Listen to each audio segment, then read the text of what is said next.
덥죠? 예. 더운데 그래도 강의실이 시원할 것 같아요. 자, 하여튼 이번 시간부터는 우리 이제 양도소득세 중심으로 수업을 진행하도록 하겠습니다. 우리가 이제 지난 시간까지는 이제 부동산 보유와 관련해서 재산세하고 종합부동산세 이 두 개 세목에 대해서 이미 여러분들에게 설명을 드렸습니다. 하여튼 우리 이제 6월 1일 날짜를 과세 기준일로 해서 부동산을 보유를 하게 되면 재산세라는 세금이 부과된다. 그리고 그 6월 1일 날짜로 부동산을 보유하는데 고액으로 부동산을 보유하게 되면 추가로 우리 정부에서 종합부동산세라는 세금을 부과한다.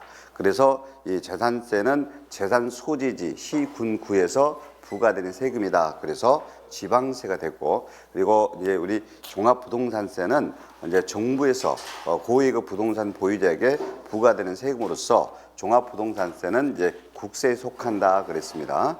물론 이제 우리가 세금 계산 과정은 다 다르죠. 다르지만 하여튼 여러분들이 이 부동산 보유와 관련해서 그러면 재산세하고 종합부동산세를 항상 여러분들이 이제 생각하셔야 되고, 그리고 재산세에서는 우리가 이제 한 3문항 정도, 종합부동산세는 한 2문항 정도, 이렇게 부동산 보유와 관련해서는 4문제 내지 5문항이 출제가 되고 있습니다. 그럼 이제 이번 시간부터는 이제 우리가 이제 부동산을 양도를 하게 됐을 때 부과되는 세금인 양도소득세 중심인데, 일단 양도소득세를 이해하기 위해서는 소득세에 대해서 좀 여러분들이 좀 이해하셔야 됩니다. 소득세에 대해서. 그래서 이런 소득세에 대한 일반적인 내용을 몇 가지 설명하고 양도소득세로 들어가도록 하겠습니다. 그리고 오늘 수업 내용에 대해서 이렇게 지문 정리로 나가 있으니까 이 지문 정리는 오늘 수업 내용에 대해서 꼭 알아야 될 그런 내용인들이고 옳은 걸로 돼 있으니까 이제 중간중간에 이렇게 보셔도 되겠습니다. 중간중간에. 그리고 요 지문 정리를 중간중간에 해 놓으시면 이제 오후에 이제 그 문제 풀이할 때 문제가 좀 쉬울 수 있습니다. 자, 그러면 바로 이제 2장 소득세 1번부터 보도록 하겠습니다. 제가 요약집으로 페이지를 말씀드리도록 하겠습니다. 요약집으로.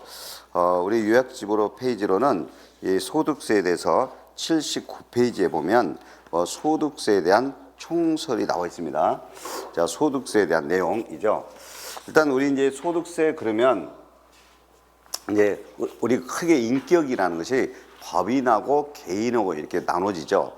근데 우리 이제 개인의 경우는 이렇게 소득세법에 의해서 그 개인이 일정 기간, 여기서 일정 기간은 과세 기간을 말합니다. 그리고 소득세 과세 기간은 매년 1월 1일부터 12월 31일까지예요. 그래서 요 개인의 1년치, 즉 과세 기간 동안 얻은 소득이라고 그래요. 과세 기간 동안 얻은 소득에 대해서 우리가 이제 세금으로 부과되는 것이 이제 소득세입니다. 소득세. 그런데 이 법인이 번 소득, 법인은 이제 사업연도라고 그래요. 사업연도. 그래서 법인은 이 사업연도 동안에 번 소득인 우리가 법인소득이라고 그래요. 그럼 법인소득은 법인세법이라는 법률이 따로 있어요. 법인세법에 의해서 법인세라는 세금으로 따로 과세가 되고 있습니다. 그러면 우리 중개사 시험은 이 법인에 대한 소득, 법인이 부동산 등을 팔았을 때, 또 법인이 뭔가 사업을 해서 번 법인 소득에 대한 법인세는 우리 중개사 시험에서는 전혀 출제 범위가 아닙니다. 그래서 절대 법인세법은 공부할 필요가 전혀 없습니다. 그러면 결론은 우리 이제 개인이 이렇게 과세 기간 동안 얻은 소득에 대한 그런 세금이 소득세죠. 근데 이 소득세는 현행 크게 보면 이제 여러 군데에서 소득이 생기지만 3가지 소득세로 과세하고 있죠. 보통 이제 우리 이제 직장 다니면 뭐 근로소득이라 하고 또 사업을 하게 되면 사업소득이라 하죠. 이것 이외에도 뭐 연금 받은 연금소득 등 그래서 여러 가지 소득이 있는데 원래는 여러 개 소득을 1년치를 하나 소득을 합칩니다. 그래서 종합소득세로 우리가 세금이 부과되는데, 근데 이제 우리가 퇴직할 때 받는 퇴직급여 소득이라든지 또 부동산 등 양도라고 그래요. 양도로 인한 양도소득은 따로 세금을 따로 과세하고 있어요. 그래서 현행 우리 소득세는 크게 현재는 3가지 소득세로 과세되고 있습니다. 물론 이제 2025년부터는 금융투자소득세라는 것이 또 과세가 되는데, 일단 현재는 우리가 보통은 종합소득세로 소득세를 낸다. 그리고 퇴직소득은 따로 퇴직소득세로 따로 내고 있고 양도소득은 양도소득세로 이렇게 따로 내고 있어요. 그래서 지금 현재는 세 가지 소득세로 이렇게 과세되고 있습니다. 자, 그러면 이제 소득세에 대한 몇 가지 특징을 좀 보도록 하죠. 방금 소득세는 이렇게 개인이라고 그랬어요. 개인. 우리가 법인이 있고 개인이 있는데 우리가 개인에 해당되죠. 그 개인의 과세 기간. 여기서 이제 과세 기간은 소득을 계산하는 기간입니다. 소득을 계산하는 기간 매년 1월 1일부터 12월 31일까지로 하도록 되어 있습니다. 내가 마음대로 임의로 나는 4월 1일부터 내년 3월 31일까지 하려한다. 이렇게 할 수가 없어요. 법인은 사업연도를 법인은 임의로 정할 수 있지만 우리가 개인은 딱 정해져 버렸습니다. 사업연도를 과세 기간을 매년 1월 1일부터 12월 31일까지. 그럼 이 1년 동안 얻는 소득을 세금으로 과세 대상으로 하는 세금이 소득세다. 그러니까 개인의 1년 과세 기간의 소득을 과세 대상으로 해서 세금이 부과되는 것이 소득세구나. 소득. 그래서 요 개인이 들어있죠. 그 다음에 과세 기간이죠. 1년치 소득을 대상으로 한다는 거지. 1년치 소득을 과세 대상으로 해서 부과되는 세금이 바로 소득세다. 근데 이 소득세는 정부에서 부과하기 때문에 당연히 국세가 되는 것이고요. 국세. 그리고 너무 중요한 특징이 있죠. 이 소득세는 각자별입니다. 개인별 과세 방식이에요. 개인별. 그러니까 부부가 맞벌이를 하더라도 따로따로 소득세가 따로따로 과세됩니다. 또 같이 세대 구성원인 자녀가 또 소득이 생기면 그 소득 있는 그 자녀에게 소득세가 따로 과세돼요. 그래서 각자 개인별 과세 방식이지 이걸 갖다 부부별 합산하여 소득세 과세 방식이다. 또는 뭐 세대별로 한 세대별로 합산하여 과세 방식이다. 이런 문구가 나오면 무조건 틀립니다. 옛날에 몇 년 전에 한 29회 때나 28회 때로 기억되는데 그때 우리 부부별 합산 과세 방식이다라고 틀리게 낸 적이 있습니다. 절대 부부 합산 과세 방식이다. 뭐 세대별 합산 과세 방식이다. 이런 말이 나오면 무조건 틀리다. 개인별 과세다. 이걸 우리는 또 거주별 과세라고 그래요. 거주자별이란 말을 씁니다. 개인별을 거주자별 이런 말이 나와도 맞는 말이에요. 거주자별이다. 그리고 이제 소득세는 이제 주소지 과세죠. 그러니까 소득이 어디서 벌어들였더니 뭐 제주도에서 벌어들이던 어디서 소득을 벌어들이든 간에 무조건 그 사람의 소득이 있는 그 사람의 주소지에서 과세하는 것이 원칙이다. 소득이 발생하는 그 장소에서 과세되는 것이 아니라 그 사람의 주소지, 소득이 있는 자의 주소지에서 과세하는 것이 원칙이다. 그리고 제일 동그라미 60 종합과세 방식이죠. 그러니까 여러 개 소득이 있어요. 현행 우리 소득세법은 좀 이따 바로 볼 건데요. 그 여러 군데에서 생기는 소득을 8가지 소득을 이렇게 구분해요. 8가지 소득을 구분해서 여러 개 소득을 하나 소득으로 1년치를 합산해요. 합산하는 것을 종합소득이라고 그래요. 그래서 종합소득으로서 종합소득세로 과세돼요. 근데 조금 전에 말씀드린 것처럼 부동산 양도에 따른 양도소득하고 그다음에 퇴직소득하고 이 두 개는 종합소득 합산 안 합니다. 별도로 구분과세요. 별도로. 우리 이제 퇴직소득도 퇴직소득세 세금으로 따로 별도로 세금 계산해서 내고 양도소득도 양도소득세 세금으로 따로 계산해서 냅니다. 그래서 양도소득하고 퇴직소득은 따로 세금으로 계산해서 내는 거를 우리가 분류과세다 이런 말 써요. 분류과세. 근데 우리 중개사 시험은 퇴직소득에 대해서 퇴직소득세로 따로 내는 거 요거에 대해서는 우리 중개사 시험은 아예 시험에 다루지 않습니다. 무조건 양도소득 중심으로 다뤄요. 그래서 요것만 하면 돼. 퇴직소득도 퇴직소득세로 따로 내는데 근데 우리 양도소득은 종합소득에 합산하지 않고 양도소득을 가지고 따로 별도로 이렇게 세금을 계산해서 과세다. 이거 별도로 구분과세. 이런 우리가 4글자로 분류과세라고 그래요. 이건 여러 번 시험에 나왔습니다. 여러 번. 일단 결론은 개인의 소득은 여러 군데 소득이 있다.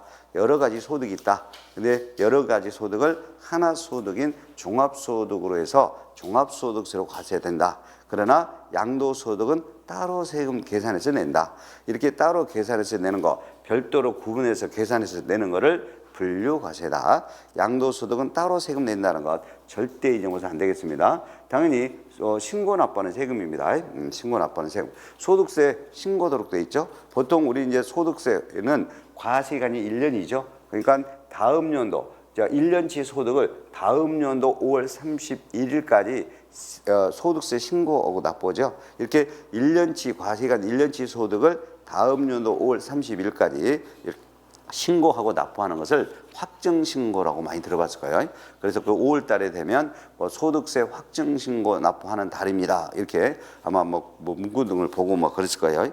그래서 이렇게 소득세는 다음 연도 5월 달에 1년치를 확정신고해서 납부하는 신고 납부하는 세금이다라는 거죠. 그러면 신고 납부 안 하면 뭐가 있을까요? 가산세가 있겠죠? 가산세가 있을 겁니다. 하여튼 여기까지 해서 제일 중요한 특징은 두 가지는 꼭 아셔야 됩니다. 각 거주자별 개인별 과세 방식이다. 그러니까 부부 합산 과세 이런 말 나오면 틀리다. 그리고 종합소득세로 과세된다. 그러나 양도소득은 종합소득세로 되지 않고 별도로 구분해서 과세한다. 이 정도는 두 가지는 반드시 아셔야 돼요. 자, 그러면 소득세는 방금 과세 기간 동안 얻는 소득에 대한 세금이라고 그랬죠. 그래서 이 과세 기간이 나오죠. 과세 기간이란 그 과세 표준, 소득세는 소득 갖고 세금 계산하기 때문에 소득세 과세 기간은 결론은 과세되는 소득을 계산하는 기간, 소득을 계산하는 기간을 우리가 과세 기간이다. 그러면 이 소득세 과세 기간은 임의로 정할 수 없다라고 그랬어요. 임의로 정할 수 없다. 무조건 누구든지 간에 매년 1월 1일부터 12월 31일까지다. 이걸 우리가 1년간을 과세 기간으로 합니다. 1년간을. 이를 우리가 이제 영년과세라고 그래. 달력으로 1년 단위 소득으로 세금이 부과된다. 그래서 영년과세라고 그러는데 하여튼 영년과세 그런 건 중요하지 않고 하여튼 소득세 과세 기간은 매년 1월 1일부터 12월 31일까지다. 그러니까 과세 기간 중, 자, 요 과세 기간 중 1년 중에 내가 4월 1일 날짜로 사업을 시작했어. 그러면 사업소득은 4월 1일부터 생겼다 하더라도 사업소득 이외에도 여러 가지 연금소득도 있을 수 있고 또 기타 소득도 있을 수 있고 근로소득도 있을 수 있어. 그래서 내가 4월 1일 날 과세 기간 중에 사업을 개시하더라도 나의 소득세 과세 기간은 1월 1일부터 해야 돼요. 사업 개시일로부터 이렇게 모의고사 등에서 틀게 냅니다. 한번 출제된 적은 있어요. 우리는 4월 1일 날 사업을 개시하더라도 소득세 과세 기간은 언제부터 한다? 매년 1월 1일부터 한다는 것. 사업 개시일로부터 그러면 안 됩니다. 자, 그리고 내가 10월 말일 날짜로 10월 31일 날짜로 내가 사업을 폐업했다. 그러면 사업소득은 폐업한 날 10월 31일까지 폐업한 날까지 생겼다 하더라도 그리고 그 사업소득 이외에는 또 11월 달, 12월 달에 또 생길 수도 있죠. 근로소득이나 이런 것들. 그래서 10월 말일 날짜로 내가 폐업을 하더라도 소득세 과세 기간은 언제까지다? 12월 31일까지입니다. 그래서 앞으로 과세 기간 1년 중에서 사업을 개시하든 또 과세 기간 1년 중에서 어느 날짜로 사업을 폐업하든 상관없이 소득세 과세 기간은 언제부터 언제까지로 한다? 매년 1월 1일부터 12월 31일까지로 한다. 혹시라도 사업 개시일로부터 자, 이렇게 과세 기간 중에 사업을 개시하는 사람은 그러니까 당해년도 4월 1일 날 사업을 개시한 자는 사업 개시일인 4월 1일부터 12월 31일까지를 과세 기간으로 한다. 그러면 틀린 설명입니다. 틀린 설명이에요. 또 우리는 이제 당해년도 10월 31일 날짜로 사업을 폐업했다. 그러면 1월 1일부터 폐업일까지가 소득세 과세 기간으로 한다. 틀려요. 10월 말일 날짜로 폐업하더라도 소득세 과세 기간은 언제까지다? 12월 30일까지입니다. 꼭 아셔야 돼요. 예, 근데 여러분들이 또 속아 넘어갑니다. 이게 결론 짓겠습니다. 사업을 과세 기간 중에 언제 중간에 사업을 개시하든 과세 기간 중에 사업을 폐업하든 간에 소득세 과세 기간은 1월 1일부터 12월 30일까지다. 외외는 두 사람밖에 없어요. 죽은 사람하고 사망한 사람. 사망한 사람은 1월 1일부터 사망일까지만 소득이 생겼겠죠. 그래서 외외는 두 사람밖에 없으니까 이건 외외는 공부 안 해도 돼요. 외외는 공부 안 해도 된다. 원칙적인 것만 꼭 아시면 되겠습니다. 그래서 소득세 과세 기간을 내용을 봤습니다. 그러면 이 과세 기간 1년 동안 이렇게 얻은 소득, 1년치 소득을 계산해서 세금으로 이제 부과되는 것이 이제 소득세죠. 그럼 이제 소득세를 어떻게 과세할 거냐라는 거죠. 조금 전에 설명했듯이 여러 가지 소득을 1년치를 하나 소득으로 이렇게 합산한다. 합산. 이걸 종합소득이라고 그러죠. 그래서 종합소득세로 세금이 냅니다. 이게 원칙이에요.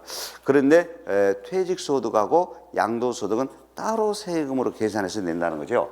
그럼 퇴직소득하고 양도소득을 따로 세금으로 별도로라고 그래. 이렇게 별도로 구분해서 과세하는 것을 우리가 분류과세라고 그러죠. 근데 우리가 퇴직소득은 시험에 다루지 않으니까 요것만 아시면 돼. 양도소득은 종합소득에 합산하지 않고 양도소득은 별도로 구분해서 양도소득세 세금으로 따로 낸다. 이렇게 하시면 되겠어요. 그래서 이 표로 정리를 보면 우리 이제 그 80페이지도 나와 있어요. 자, 여기 봅시다. 80페이지 있는 거 다 여기 있습니다. 이렇게 이제 개인이 1년 동안 번 소득을 이렇게 8가지 소득으로 나눠요. 8가지 소득으로. 여러분들이 이제 공무원 시험을 본다면 뭐 근로소득이 어떤 소득이 있고 연금소득이 어떤 소득이 있고 이것이 중요하지만 우리 시험은 뭐 이런 거 출제되지는 않고 양도소득세 중심으로 출제를 해요. 다만 우리 시험은 요 정도만 필요합니다.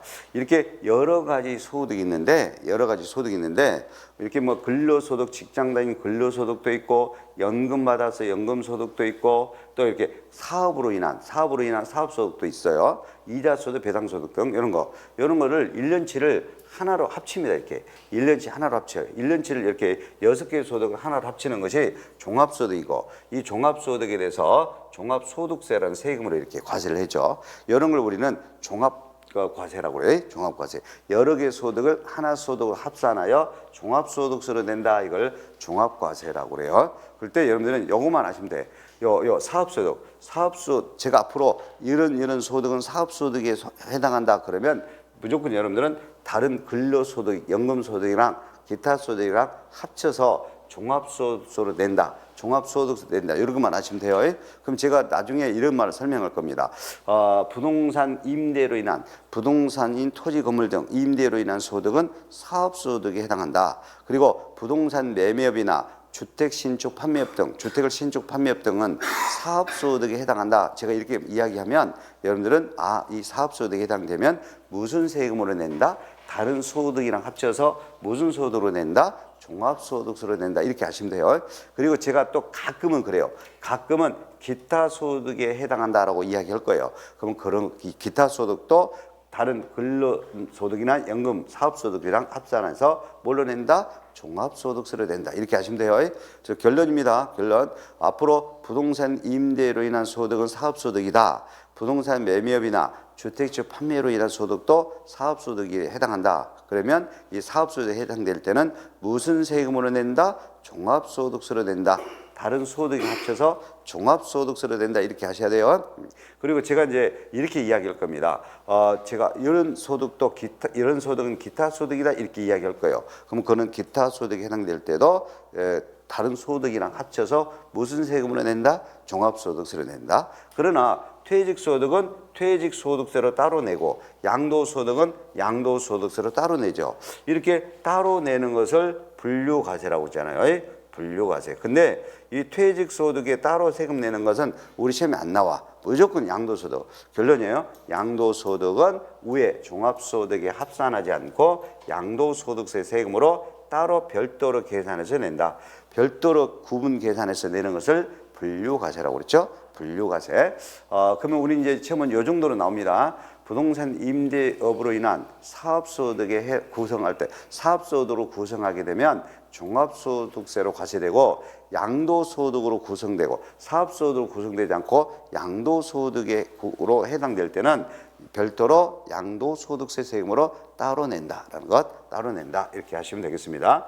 자, 그다음에 넘어가겠습니다. 자, 소득세 납세의 의무인데 당연히 소득세는 누가 납세 의무자가 됩니까? 소득이 있는 자가 납세 의무자가 되는 거죠. 자, 소득이 있는 자인데 이 소득이 있는 자를 크게 이제 거주자와 비거주자로 나옵니다. 자, 소득이 있는 자를 거주자와 비거주자. 그러니까 우리가 소득이 있는 개인, 이 소득이 있는 개인을 우리가 거주자와 비거주자 이렇게 나눠요. 그러면 앞으로 여러분들 시험 문구에 보면 거주자 갑은 거주자 을로부터 이런 말이 많이 나옵니다. 많이 나와요. 그러면 여기서 이제 거주자를 내가 정의해 줄게요. 이 소득세법에서는 거주자를 이렇게 정의합니다. 이게 지금 소득세법이에요. 이게 소득세법의 거주자 정의인데 이렇게 정의하고 있어.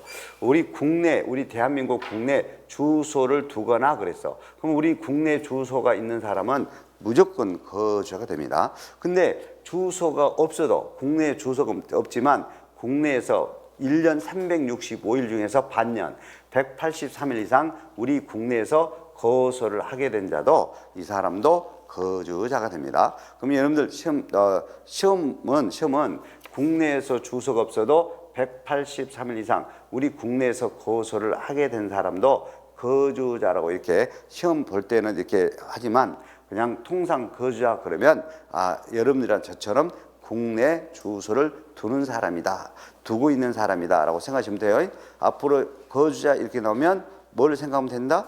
국내 주소를 두고 있는 자다 이렇게 생각하시면 됩니다. 물론 국내 주소를 두지 않고 국내에서 183일 이상 우리나라에서 거소라는 것은 머무는 걸 말해요. 머무는 거. 국내에서 183일 이상 계속적으로 우리나라에서 머물게 되면 이 사람도 주소가 없어도 뭐가 된다? 거주자가 되는 것이죠. 그리고 거주자가 아닌 자를 우리가 앞으로 비거주자라고 해요. 거주자가 아닌 사람을. 그러면 우리는 이제 중요한 것은 거주자가 중요해요. 거주자가. 그러면 왜 이 거주자가 중요하냐면 이 거주자에 해당이 될 때는 이 국내에서 소득도 있을 수 있고 이 사람이 해외 잠깐 나가가지고 일을 할 수도 있죠. 또 해외에서 사업을 해서 외국에서 또 소득을 벌 수도 있어. 그래서 거주자에 해당되면 국내 소득과 국외 소득에 대한 모든 소득에 대해서 소득세 납세 의무가 있다는 겁니다.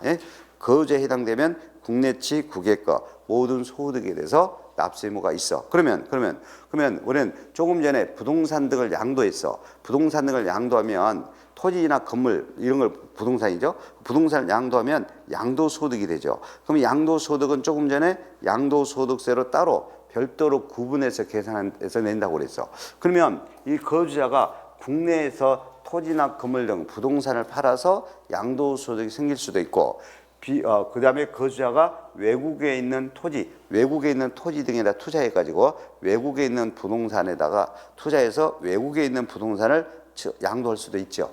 국내 토지 등을 양도할 수도 있고 외국의 토지 등을 양도할 수도 있죠. 그러면 우리는 이 거주자가 당연히 국내 토지 등을 양도해서 양도소득이 있으면 양도소득세 납세 의무도 있어요. 당연히. 근데 우리는 외국의 부동산에다 투자해서 외국에 있는 토지나 주택 등을 양도해서 양도소득세 내는 사람은 외국에 있는 토지 등을 양도한 날까지 외국에서 토지 등을 양도한 날까지 국내에 계속적으로 5년 이상 주소나 거소를 둔 자만 납세 의무가 있습니다. 자, 다시 한번 국외자산, 외국에 있는 토지 등을 양도해서 양도소득세가 우리나라에서 과세되는 사람, 납세 의무 지는 사람은 외국에 있는 토지 등을 파는 날까지 국내에 계속적으로 몇 년 이상 주소 거소가 있어야 된다? 5년 이상입니다. 방금 거주자라면 국내지 소득, 외국의지 소득까지 모든 소득에 대해서 소득세 납세 의무가 되는데 소득세 납세 의무 지는데 근데 단 외국에 있는 토지 등을 양도해서 양도소득세로 납세 의무 지는 사람은 외국에 있는 토지 등을 양도한 날까지 국내에 계속하여 몇 년 이상 5년 이상 주소나 거소를 둔 자만 납세 의무자가 돼. 엄청나게 중요합니다. 13번 정도 나왔어. 13번 정도. 오케이. 그러니까 우리는 무조건 외국에 있는 토지 등을 양도해서 양도소득세 납세 의무 지는 사람은 외국에 있는 토지 등이 양도일 현재까지 외국에서 토지 등을 파는 날까지 국내에서 계속적으로 몇 년 이상 5년 이상 주소나 거소가 있는 사람만 꼭 납세 의무자가 됩니다. 5년 이상 절대 잊어먹어서는 안 됩니다. 오케이. 그럼 여러분들은 지금 현재 다 5살 넘었죠? 여러분들? 5살 미만이에요? 5살 다 넘었죠? 그러면 여러분들 국내에서 계속적으로 지금 5년 이상 주소가 있죠, 지금?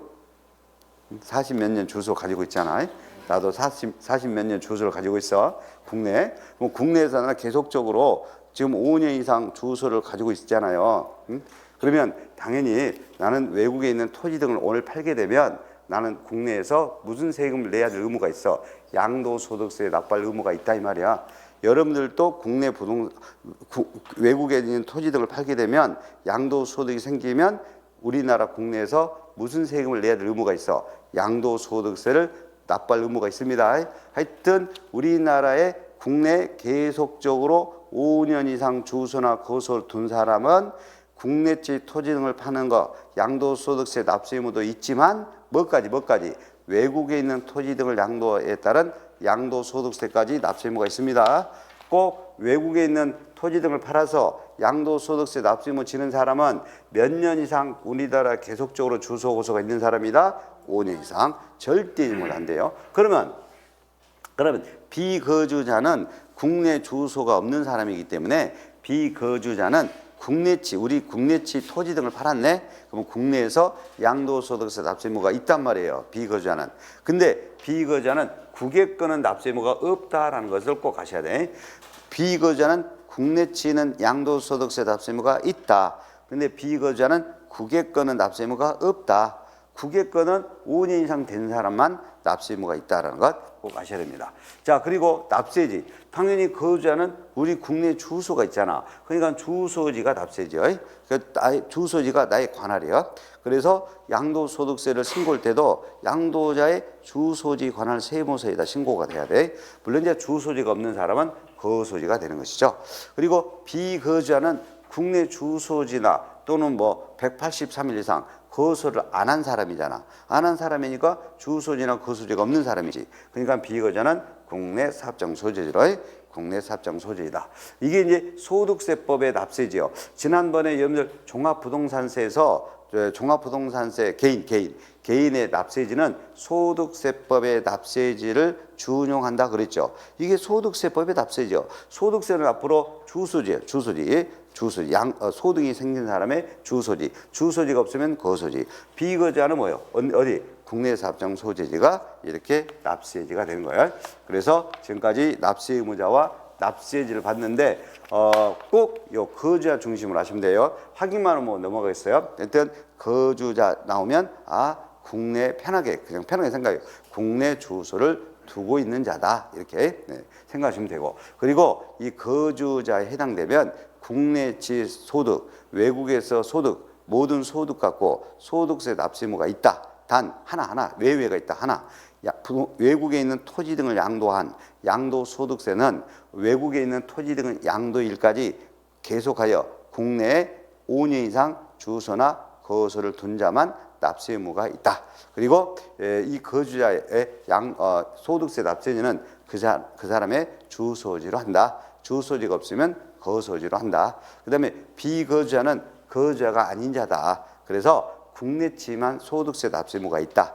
비거주자는 국내 것 토지 등을 팔면 국내에서 양도소득세 납세 의무가 있다. 근데 비거주자가 외국 거를 팔았을 때, 외국의 토지 등을 팔았을 때는 비거주자는 납세 의무가 없다. 비거주자의 소득세 납세지는 주소지, 거소지가 없는 사람이니까 국내 사업장 소지지다. 이렇게 하시면 되겠어요. 자, 그러면 이제 소득세에 대한 일반적 내용을 봤으니까 이제 양도소득세로 들어가도록 하겠습니다. 양도소득세 이제 81쪽 있죠. 자, 양도소득세는 이제 개인이죠. 당연히 이제 개인이 부동산 등을 팔아서 생긴 소득입니다. 이렇게 개인이 그래야 되죠. 당연히 개인이 부동산 등 이렇게 소득세법에 열거돼 있어요. 양도소득세에 과세되는 것은 토지, 건물, 부동산, 또 여러 가지 지상권, 전세권 등 부동산에 관한 권리 등 이렇게 소득세법에 법률로 열거된 부동산 등을 이렇게 열거된 걸 남한테 대가를 받고 넘겨야 돼. 대가 받은 걸 유상이라고 그래. 유상으로 양도가 우리가 처분이죠. 유상으로 양도함으로라고 그래. 유상 양도함으로 인하여 발생한 소득 몇 가지를 우리가 네 글자로 양도소득이라고 그러죠. 개인이 이렇게 부동산 등을 그래요. 유상양도라고 그래. 유상양도로 인한 소득. 개인이 부동산 등을 남한테 양도해서 생긴 소득, 이걸 양도소득. 그 양도소득에 대한 소득세라고 그래. 양도소득에 대한 소득세를 우리가 양도소득세라고 그래. 단 법인이 부동산 등을 양도로 인해서 생긴 소득은 법인소득이 돼. 이건 법인소득은 법인세로 세금을 내요. 그럼 법인세로 내는 것은 우리 중개사 시험에 안 나옵니다. 개인의 양도소득세에 대해서만. 근데 단서가 있어. 개인이 부동산 매매 등을 했단 말이야. 이렇게 양도로 인해서 생긴 소득이 있어. 근데 이 부동산 매매업이나 부동산 매매업이 들어갔네. 사업을 한다 이거 사업. 그다음에 주택주 판매업이 들어갔네. 주택주 판매업의 부동산 매매나 주택주 판매 등으로 인한 소득은 이건 사업소득으로 구성됩니다. 그러면 사업소득 구성되면 종합소득세로 돼요. 자, 그러면 부동산 매매업이나 주택주 판매업은 부동산 매매업이라는 것은 계속적 반복적으로 부동산 매매 등을 하는 업을 우리가 부동산 매매업이라고 그래. 그다음에 이제 주택주 판매업도 뭐 계속적으로 토지에다가 주택을 신축해서 파는 건설업자예요. 건설업자입니다. 이것도 이제 계속적인 거예요. 그래서 이게 부동산 매매업이나 주택주 판매업은 계속적 반복적이에요. 그 계속적 반복적을 우리가 사업적이라고 그러고 가끔 간헐적으로 어쩌다 한 번씩 파는 것 그런 것들을 우리가 비사업적이라고 그래. 비사업적. 그럼 결론은 우리는 이 부동산 매매 등 부동산 이렇게 양도 처분으로 인해서 생기는 소득이 있는데 근데 부동산 매매업이나 주택주 판매업으로 인한 이러한 부동산 매매 등 부동산 처분 등으로 인한 소득은 무슨 소득으로 되고 사업소득으로 되고 그다음에 부동산 매매업이나 주택주 판매업이 아닌 개인이 비사업적으로 부동산을 양도로 인해서 생기는 소득은 무슨 소득이 되고 양도소득이 되고 그러면 사업적으로 인한 부동산 매매업 등의 소득은 사업소득은 종합소득세로 되고 그다음에 비사업적으로 인한 개인이 부동산 양도로 인한 소득은 양도소득은 종합소득세로 안 내고 양도소득세로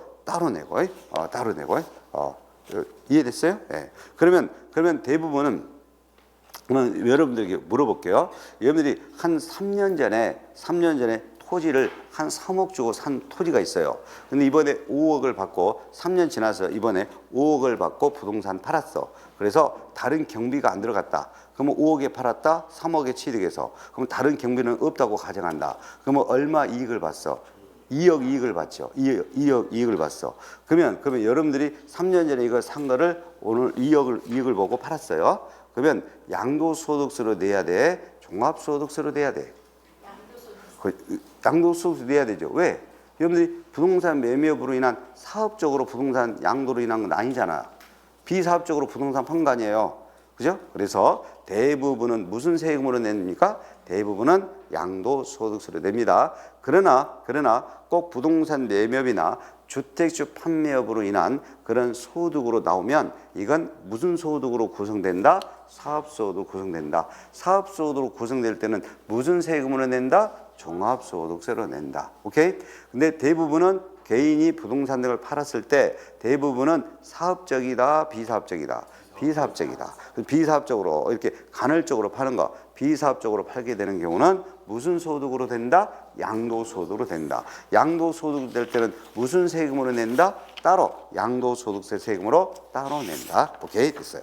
그럼 이제 양도소득세 개념이 이해가 됐습니다. 그럼 이제 특징이 이제 이해가 되겠죠? 특징. 양도소득세는 하여튼 양도소득은 종합소득에 합산하지 않고 별도로 구분해서 따로 낸다고 그랬어요.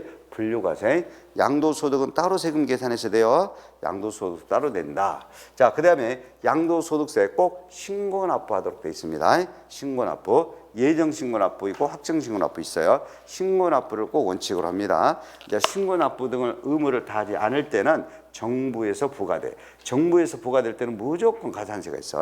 가산세가 있어. 그러니까 양도소득세 있어요. 가산세가 있어요. 무신고 가산세, 뭐 과소신고 가산세 있습니다. 지난 33회 때 기출이죠. 신고 법정 신고 기한까지 양도소득세를 신고서를 제출하지 않았다. 그럼 무신고 가산세죠.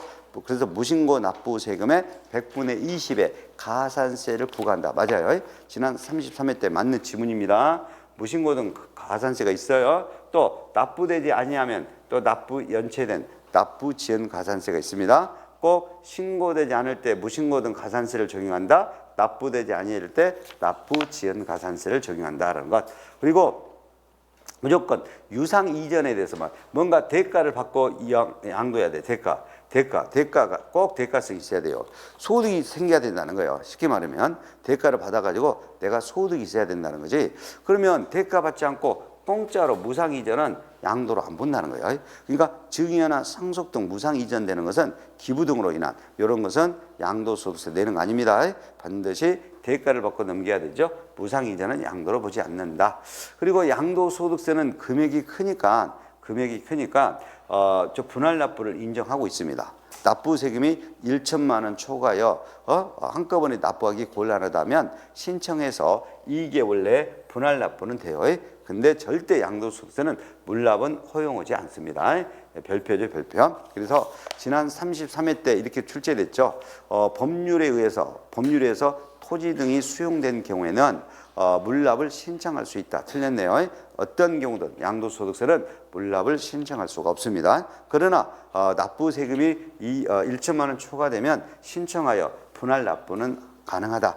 절대 물납은 인정하지 아니한다. 하여튼 여기까지 중요한 것은 세 군데 꼭 양도소득은 종합소득에 합산하지 않고 별도로 양도소득세로 구분과세다. 그리고 신고 납부하는 세금이다. 신고나 납부 등을 하지 않았을 때 가산세를 적용한다. 절대 물납할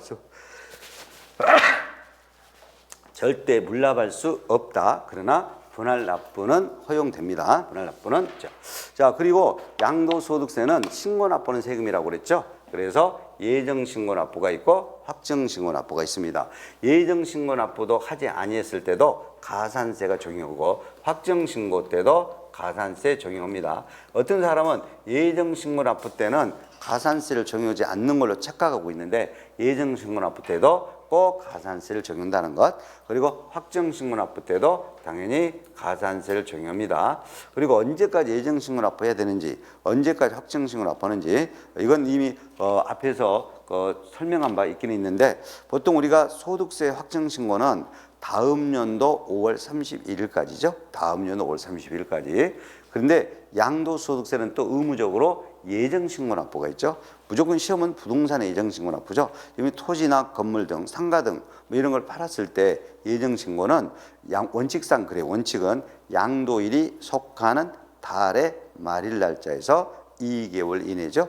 그러니까 내가 3월 15일 날에 양도를 했다. 그래도 3월 달의 말일에서 2개월 이내인 5월 30일까지 내가 7월 10일 날짜로 양도했다. 그럼 7월 달의 말일에서 2개월 이내인 9월 달 말까지 이렇게 부동산을 양도하면 그 달의 말일 양도일에 속하는 그 달의 말일에서 2개월 이내인데 중요한 것은 예정신고 납부 등을 하지 않아도 가산세가 적용한다는 것. 그 다음에 확정신고는 1년치를 다음 연도 5월 말까지 신고인데 확정신고 납부 안 하더라도 가산세가 적용한다는 것 꼭 아셔야 되고 이미 동그라미 8번은 설명했습니다. 각자별입니다. 무조건 각자별이다. 그러니까 부부가 공동 등기된 주택을 팔았다.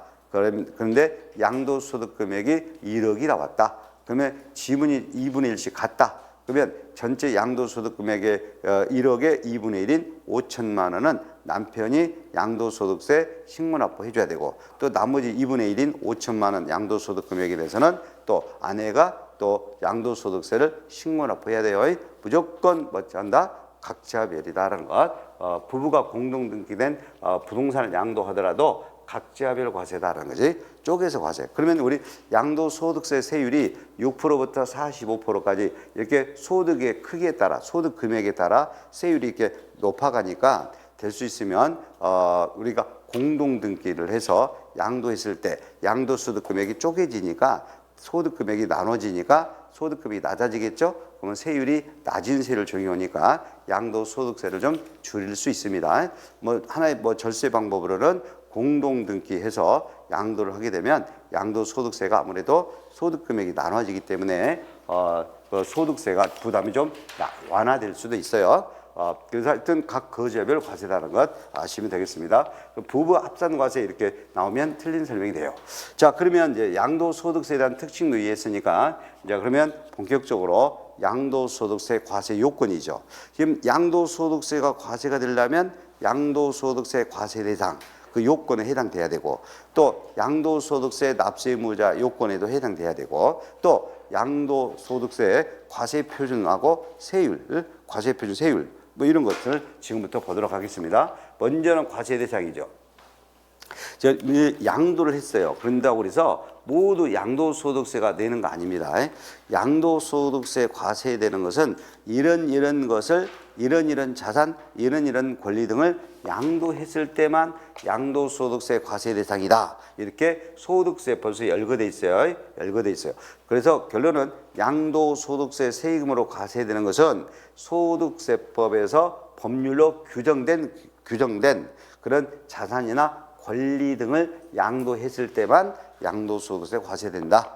그러면 양도소득세 과세들은 양도소득세 과세 대상 시험에 아주 잘 나옵니다. 거의 뭐 한 문제 낸다라고 생각하시고 보시면 되겠어요. 그래서 앞으로 이제 예를 토지나 건물, 토지를 팔든 건물 팔든 이렇게 부동산을 양도하게 되면 양도세 과세됩니다. 당연히 건물에는 주택이 포함되는 거죠. 주택이 포함됩니다. 그래서 앞으로 토지나 주택을 포함한 건물을 남한테 팔게 되면 무슨 세금이 부과된다? 양도세 과세된다. 이 토지나 건물을 부동산이라고 말합니다. 그 다음에 부동산은 아니더라도 이런 거를 양도했을 때도 양도세 과세돼. 이런 걸 우리가 부동산에 관한 권리라고 그래. 그럼 부동산에 관한 권리는 어떤 것들이 있느냐? 지상권이나 전세권, 그 다음에 등기된 부동산 임차권. 그러면 이 지상권이나 전세권은 미등기도 과세가 돼요. 미등기를 팔아도, 미등기로 팔더라도. 근데 부동산 임차권은 등기된 것만. 그러면 조금 전에 토지 건물도 그냥 토지 건물이라고 그랬어. 그러면 그냥 토지 건물이라고 했으니까 이 토지 건물도 미등기도 과세돼. 예? 그러면 결론은 토지나 건물이나 즉 부동산, 토지나 건물, 부동산이나 또는 지상권이나 전세권 이 네 가지 지상권, 전세권 등은 등기든 미등기든 불문하고 무조건 양도됐을 때 양도소득세 과세돼요. 미등기도 과세 대상이 돼. 그러나 부동산 임차권은 등기된 것만 과세됩니다. 따라서 부동산 임차권은 등기된 경우에는 과세 대상이다. 등기되지 아니한 부동산 임차권은 과세 대상이 아니다. 꼭 아셔야 돼요. 다시 한번 토지나 건물이나 지상권이나 전세권은 등기든 미등기든 모두 양도세 과세 대상이 된다. 그러나 부동산 임차권은 뭐만 된다? 등기된 것만 된다.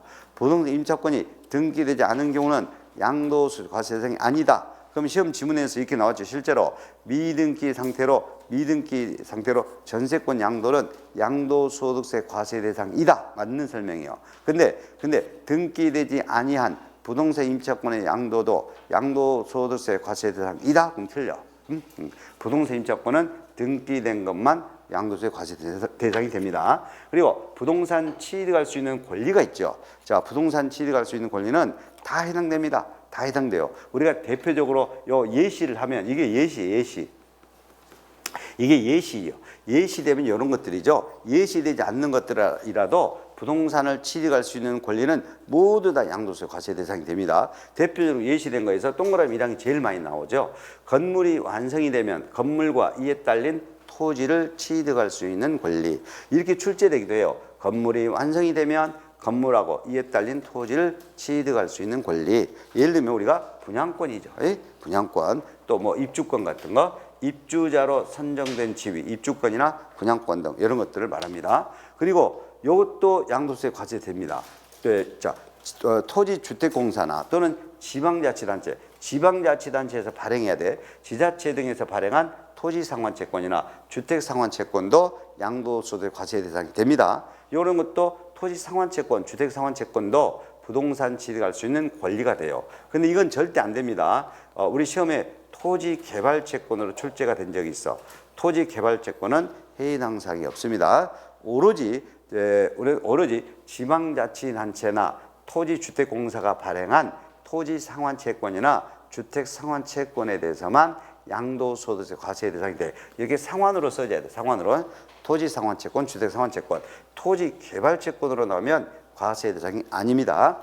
그다음에 동네 3항은 이미 계약은 체결했어요. 계약은 매매 계약은 체결했지. 근데 계약금도 지급한 상태예요. 그 상태에서 양도하는 권리. 한마디로 뭐요? 내 앞으로 등기 안 치고 팔았다 이거지. 이걸 우리가 전매라고 하지. 전매권의 전매권. 그러니까 계약금만 지급한 상태죠. 아직 내 것으로 등기 안 치고 파는 경우도 있어요. 양도하는 경우도 피받고 파는 경우도 있어. 이것도 양도세 과세가 됩니다. 이런 걸 우리가 다 묶어가지고 뭐라고 한다? 부동산을 취득할 수 있는 권리. 이런 것들을 싸잡아서 다 부동산을 취득할 수 있는 권리. 그럼 앞으로 여러분들은 분양권도 과세 대상이 된다. 입주권도 과세 대상이 된다. 들어봐요. 또 요 토지 이렇게 지방자치단체가 발행한 뭐 토지 상환 채권 이런 것도 과세가 된다. 꼭 과세가 된다는 거 아셔야 되겠습니다. 그죠? 이렇게 이제 지상권, 전세권, 등기된 부동산 임차권, 부동산 취득할 수 있는 권리 등 이런 거 분양권, 입주권 등 토지 상환 채권 등 이런 것들을 묶어 가지고 우리 뭐라고 그래요? 부동산에 관한 권리. 자, 여기까지 해서 꼭 알아야 될 것은 반드시 알아야 될 것은 토지, 건물, 지상권, 전세권 이 네 개는 등기든 미등기든 과세 대상이 된다. 그런데 부동산 임차권은 뭐만 된다? 등기된 것만 과세 대상이 된다. 그리고 우리는 이런 거 입주권, 분양권 등 그런 것도 양도세 과세 대상이 된다. 이렇게 아시면 되겠어요. 그다음에 이제 주식 및 출자 지분인데 주식 및 출자 지분은 이거는 이제 그냥 참고로만 알아두세요. 주식 및 출자 지분. 주식을 팔아갖고 양도세 냈다는 말 좀 안 들어봤는데 이 주식은요. 비상장, 상장이 안 된 주식은 한 주 팔더라도 양도소득세 내야 돼. 근데 상장 주식은 이렇게 주식이 자본시장에 상장된 거, 상장 주식은 대주주가 양도해야 과세돼. 대주주가 양도하는 거. 상장 주식은 누가 팔아야 양도세 낸다? 대주주가 팔아야 돼. 일반 주주가 상장 주식 거래는 양도세 안 내는 거예요. 대주주가 팔았을 때 양도세 과세된다. 상장 주식은 대주주 그 정도만 아시면 돼요. 대주주가 궁금하더라도 하실 필요 없어요. 상당히 복잡합니다. 그다음에 이제 기타 자산이 있는데 기타 자산은 이렇게 5가지 있어. 특정 주식, 특정 법인 주식, 동네 3번 요 사업에 사용하는 토지 건물들이랑 함께 양도하는 영업권.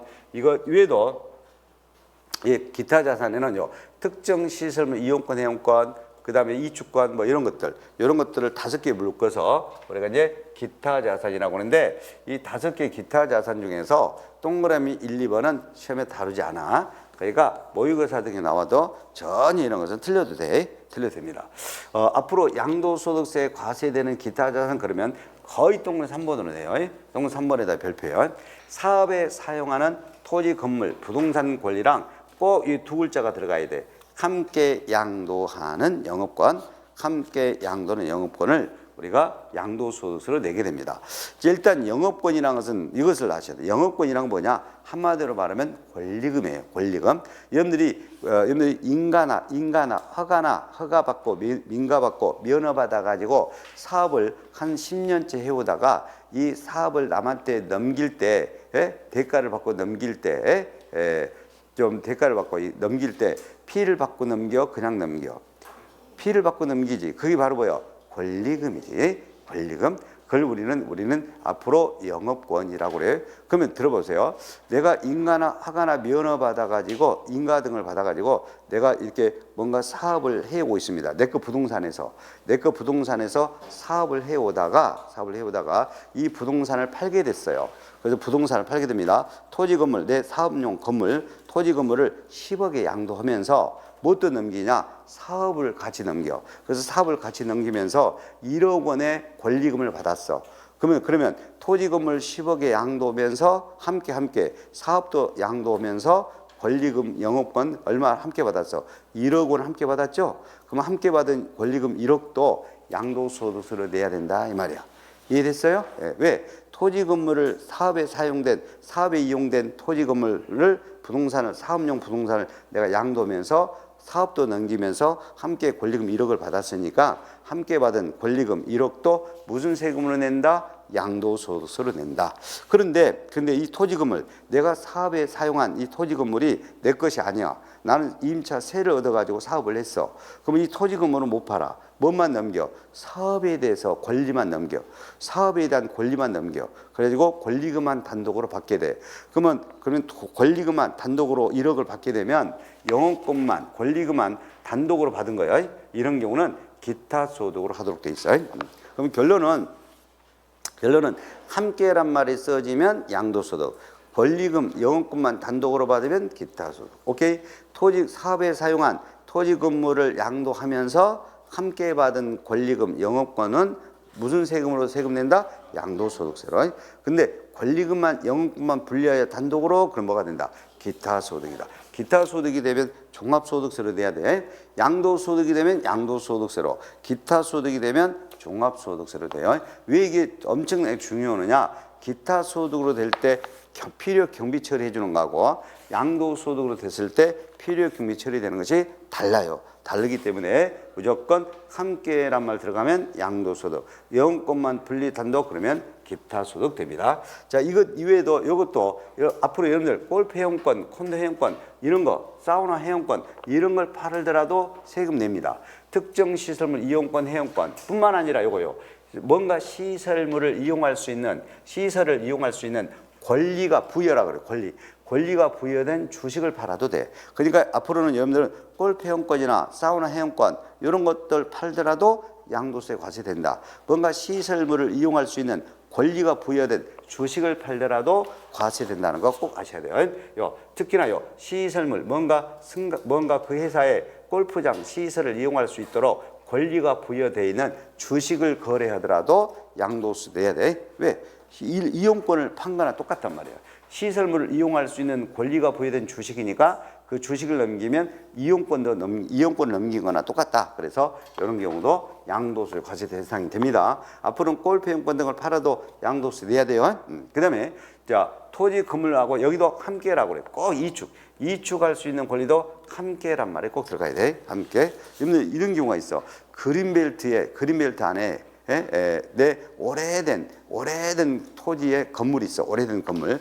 그 그린벨트 안에 내 토지의 오래된 건물, 막 귀신만 나오고 돌아다니는 그런 오래된 건물이 있어. 그래서 그린벨트에 있는 부동산을 오래된 건물이랑 넘기고 다른 데로 건물을 질 수 있는, 이축할 수 있는 권리를 받고 나오는 경우가 있어요.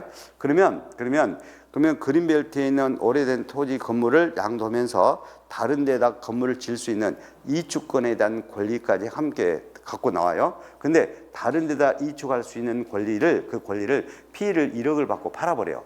그러면 토지 건물, 그린벨트 안에 있는 토지 건물을 넘기면서 양도하면서 뭐까지 다른 데다 건물 질 수 있는, 이축할 수 있는 권리도 피를 1억을 받고 넘겼지. 그럼 그 이축할 수 있는 권리를 넘기면서 피 1억을 받았죠. 그 1억 받은 것도 뭐가 된다? 양도소득이 된다 이거야. 이것도 왜? 토지 건물이랑 양도하면서 함께 이축할 수 있는 권리, 이축권도 함께 팔았어요. 그래서 앞으로 이 토지 건물 양도하면서 다른 데 이축할 수 있는, 건물 옮겨질 수 있는 그런 권리를 피받고 파는 그런 소득도 양도소득세를 내야 돼. 이걸 우리가 간단히 세 글자로 이축권이라고 하는 거야. 영업권하고 똑같이 생각하면 돼. 영업권이랑 똑같이 생각하면 돼. 영업권도 함께 받은 권리금이어야 양도소득. 영업권만 분리 단독으로 받으면 기타소득. 이것도 똑같아. 이축권도 토지 건물이랑 함께 받으면 양도소득. 이축권만 달리 별도로 받으면 기타소득. 이렇게 되는 겁니다.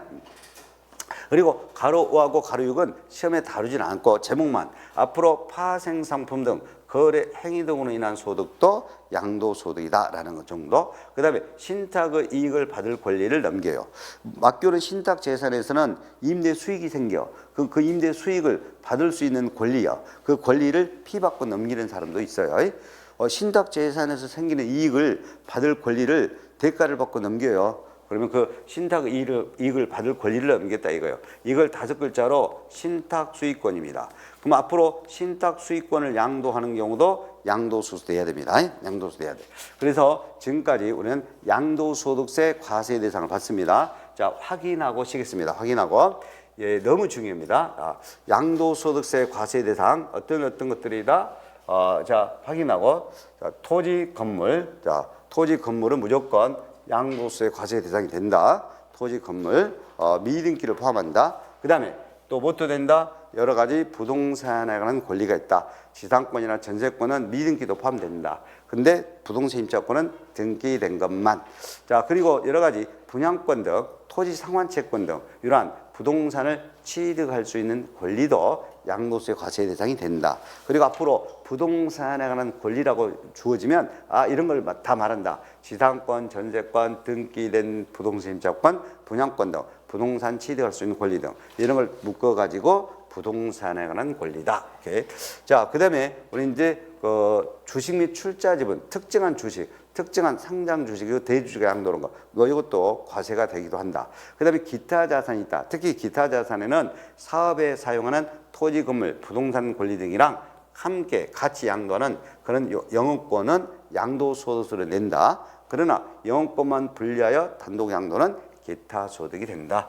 그리고 이것도 있다. 이것도 골프회원권이나 콘도회원권, 뭔가 시설물을 이용할 수 있는 권리가 부여된 주식도 양도소득세를 낸다. 또 이주권의 양도, 이주권도 토지 건물이랑 함께 양도하는 이주권의 양도도 양도소득세로, 그 다음에 신탁수익권 뭐 이런 것도 양도소득세로 과세된다.